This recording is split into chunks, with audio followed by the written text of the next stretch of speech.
ভারতের পররাষ্ট্রমন্ত্রী এস জয়শঙ্কর ও যুক্তরাষ্ট্রের নতুন পররাষ্ট্রমন্ত্রী মার্কো রুবিওর মধ্যে প্রথম দ্বিপাক্ষিক বৈঠক অনুষ্ঠিত হয়েছে।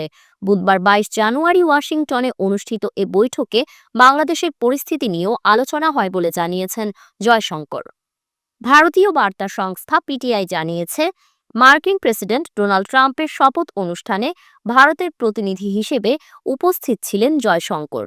শপথ অনুষ্ঠানের পর জয়শঙ্কর মার্কো রুবিও এবং জাতীয় নিরাপত্তা উপদেষ্টা মাইক ওয়ালজের সঙ্গে বৈঠক করেন।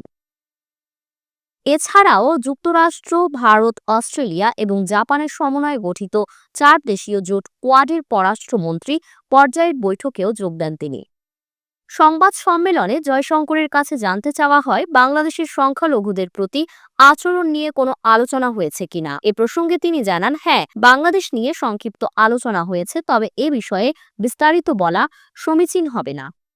ভারত যুক্তরাষ্ট্র সম্পর্ক নিয়ে জয়শঙ্কর বলেন, ট্রাম্প প্রশাসন দুই দেশের সম্পর্ককে এগিয়ে নিতে আগ্রহী। ভারতের উপস্থিতি চাওয়ার মাধ্যমে তারা দ্বিপাক্ষিক সম্পর্কের উপর অগ্রাধিকার দিচ্ছে।